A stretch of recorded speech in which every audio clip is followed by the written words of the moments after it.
বাংলাকে বাংলাদেশের ভাষা বলায় চটলেন মমতা। বাংলাদেশের উপর নিবিড়ভাবে নজর রাখছে ভারত, বলছেন জয়শঙ্কর। হাসিনা কামালের একই আইনজীবী, বিচারের স্বচ্ছতা নিয়ে প্রশ্ন বার্গম্যানের। এবং সর্বশেষ জানাবো, শিবির বিভিন্ন প্ল্যাটফর্ম থেকে অভ্যুত্থানকে চালিয়ে নিয়ে গেছে, বলছেন মাহফুজ আলম। শুনছিলেন সংবাদ শিরোনাম, এবারে বিস্তারিত। বাংলাকে বাংলাদেশের ভাষা বলায় চটলেন মমতা। বাংলাকে বাংলাদেশের ভাষা বলে উল্লেখ করায় দিল্লির পুলিশের উপর তীব্র ক্ষোভ প্রকাশ করেছেন ভারতের পশ্চিমবঙ্গের মুখ্যমন্ত্রী মমতা বন্দ্যোপাধ্যায়। তিনি এমন ক্ষুব্ধ প্রতিক্রিয়া ব্যক্ত করেন। দিল্লি পুলিশের ওই চিঠিতে অপমানজনক, দেশবিরোধী ও অসাংবিধানিক বলে আখ্যা দেন মমতা। দিল্লির বঙ্গভবনে অফিসার ইনচার্জকে পাঠানো একটি চিঠিকে ঘিরে এই বিতর্ক সৃষ্টি হয়েছে। ওই চিঠি ফরেনার্স অ্যাক্ট এর আওতায় করা একটি মামলায় তদন্তের প্রসঙ্গে লেখা হয়েছে বলে দাবি করা হচ্ছে। মমতা বলেন, দেখুন কিভাবে কেন্দ্রীয় স্বরাষ্ট্র মন্ত্রণালয়ের প্রত্যক্ষ নিয়ন্ত্রণে থাকা দিল্লি পুলিশ বাংলা ভাষাকে বাংলাদেশি ভাষা হিসেবে বর্ণনা করেছে। এটি বাঙালিদের চরম অপমান। তিনি আরও বলেন, বাংলা শুধু আমার মাতৃভাষা নয়, এটি রবীন্দ্রনাথ ঠাকুর ও স্বামী বিবেকানন্দর ভাষা। ভারতীয় জাতীয় সঙ্গীত জনগণমন আর জাতীয় গান বন্দে মাতরম দুটির বাংলা ভাষায় লেখা। কোটি কোটি ভারতীয় এই ভাষায় কথা বলেন ও লেখেন। ভারতীয় সংবিধান যে ভাষাকে স্বীকৃতি দিয়েছে তাকে এখন বাংলাদেশি ভাষা বলা হচ্ছে। মমতা বলেন, এই ভাষা ব্যবহার করে দেশের সব বাংলা ভাষাভাষীদের অপমান করা হয়েছে। আমরা এর তীব্র প্রতিবাদ জানাই। তৃণমূল কংগ্রেস দলের পক্ষ থেকে সোশ্যাল মিডিয়া প্ল্যাটফর্ম এক্সে দেওয়া এক পোস্টে অভিযোগ করা হয়, দিল্লির একটি মামলায় 8 জন সন্দেহভাজন বাংলাদেশি নাগরিককে গ্রেপ্তারের পর পুলিশ বঙ্গভবনে চিঠি পাঠিয়ে বাংলাদেশের জাতীয় ভাষার জন্য অনুবাদক চেয়েছে। এই ঘটনাকে কেন্দ্র করে সামাজিক মাধ্যমে ব্যাপক প্রতিক্রিয়া ছড়িয়ে পড়ে। বাংলাদেশের উপর নিবিড়ভাবে নজর রাখছে ভারত, বলছেন জয়শঙ্কর। ভারতের রাষ্ট্রীয় স্বার্থ ও নিরাপত্তার জন্যই নয়াদিল্লি বাংলাদেশের যে কোনো ব্যাপারে বিশেষভাবে মনোযোগী। বাংলাদেশের উপর ভারত নিবিড়ভাবে নজর রাখছে বলে জানিয়েছেন ভারতের পররাষ্ট্রমন্ত্রী এস জয়শঙ্কর। ভারতের পার্লামেন্ট লোকসভায় বর্ষাকালীন অধিবেশন চলছে। অধিবেশনে তাকে বিজেপির এক এমপি বলেন, সম্প্রতি ঢাকা বিশ্ববিদ্যালয়ের সালতানাত ই বাংলা নামের একটি ইসলামপন্থী গোষ্ঠী তথাকথিত গ্রেটার বাংলাদেশ নামে একটি মানচিত্র প্রকাশ করে। ভারতের একাধিক রাজ্য সেই মানচিত্রে বাংলাদেশি ভূখণ্ড হিসেবে প্রদর্শন করা হয়। বিভিন্ন সূত্রে জানা গেছে যে সালতানাত ই বাংলা নামের এই গোষ্ঠীটি তুরস্ক ভিত্তিক এনজিও তার্কিশ উইথ ফেডারেশনের সহায়তা ও মদতপুষ্ট। আমরা এ ব্যাপারে কেন্দ্রীয় পররাষ্ট্রমন্ত্রীর দৃষ্টি আকর্ষণ করছি। জবাবে জয়শঙ্কর বলেন, আমরা এই ইস্যুতে বাংলাদেশ সরকারের সঙ্গে যোগাযোগ করেছি।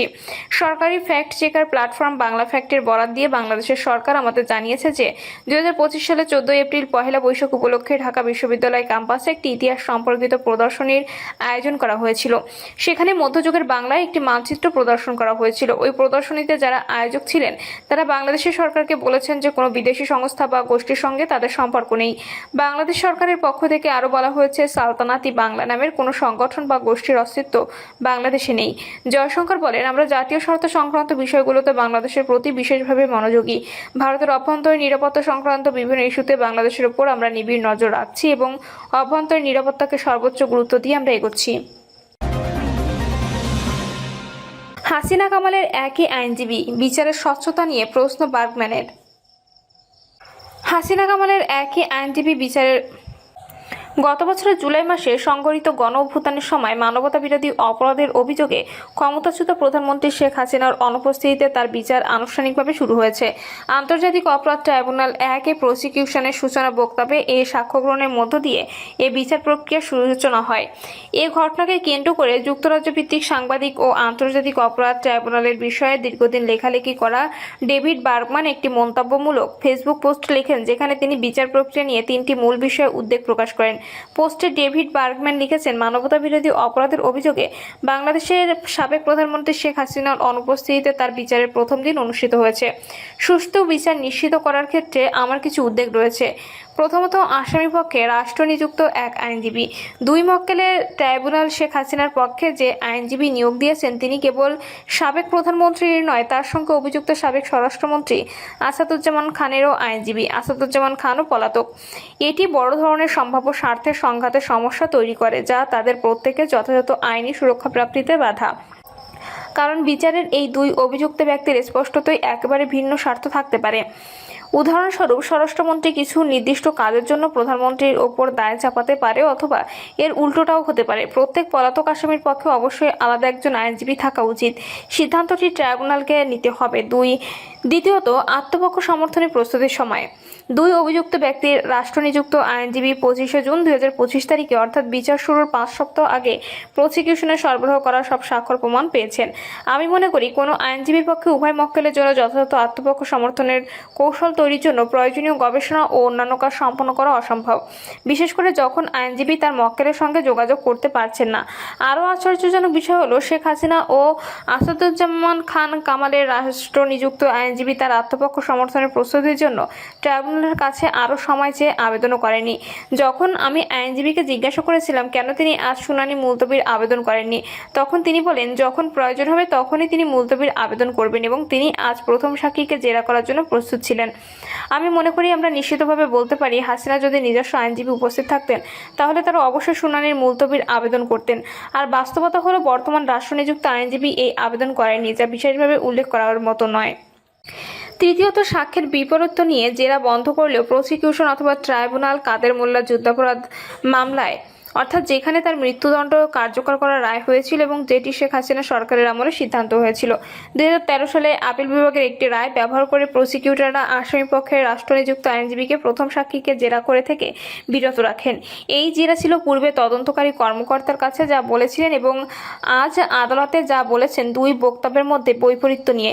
এ ধরনের জেরা বাংলাদেশের সাধারণ ফৌজদারি আদালতগুলোর একটি প্রচলিত প্রথা, যে পরিহাসের ঘটনা এমনকি এর চেয়েও শক্তিশালী কোনো শব্দ নিয়ে বর্ণনা করা যেতে পারে। প্রসিকিউশনের আইনজীবী যা করেছেন সেটি খুবই চোখে পড়ার মতো। এক দশক আগে 1971 সালে যুদ্ধ নিয়ে অনুষ্ঠিত আগের বিচারগুলোতে, যেখানে মূলত জামায়াত ইসলামী নেতাদের বিচার হয়েছিল, তৎকালীন প্রসিকিউটররা আসামি পক্ষের আইনজীবীদের দুটি সাক্ষ্যের মধ্যে থাকা বিপরীত্য লক্ষ্য করে তুলে ধরা থেকে বিরত রাখতে চেয়েছিলেন।